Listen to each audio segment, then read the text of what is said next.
Рамазан рухың сауаптың өзеніне шомылатын ай. Рамазан үйіңе екі дүниенің берекесін әкелген ұлы қонақ. Рамазанға төріңнен орын бер. Ораза Алланың құлы онымен оттан қорғанатын қалқан болады деген Алланың перішті. Рамазан бұл саған сауаптың бақшасында барлық жемістен теруге мүмкіндік берілетін науқан. Кімнің соңғы амалы ораза болып жан тапсырса, ол адам жәннаттық делінген хадисте. Ал қиямет күні ораза Алланың құлына шапағатшы болады.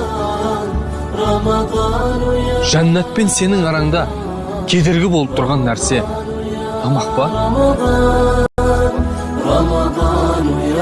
Рамазан айының алғашқы түні келгенде тозақтың бірде-бір есігі қалдырылмай жабылады, ал жәннаттың бірде-бір есігі қалдырылмай ашылады. Сонда бір үндеуші: ей жақсылыққа ұмтылушы, баста жақсылықтарыңды, ей жамандыққа ұмтылған, тоқта деп шақырады. Бұл айда Алланың алдында тозақтағы азаптан құтылатын адамдар болады, және бұл нығмет Рамазанның әрбір түнінде болып тұрады делінген хадисте. Рамазанның күндізінде де, түнінде де ешқандай тілектер қайтарылмайды. Иә, білем, сен шыдай алмаймын деп ойлайсың.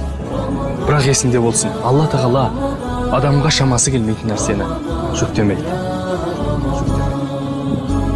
Жабраил періштенің өзі Рамазан айы келіп тұрып, күнәсі кешірілмеген адам мұрнымен жер сүзсін деген. Пайғамбарымыз саллаллаху алейхи уассалам сол кезде әмин деді. Бауырым, ораза оңай құлшылық. Бар болғаны күндіз ішетін тамағыңды енді сен түнде ішетін боласың. Сәресін ішкен мұсылманға Алла және оның періштелері салауат айтады. Алла Тағала: ауыз ашуға асығушылар мен үшін құлдарымның ішіндегі ең сүйіктілері деген.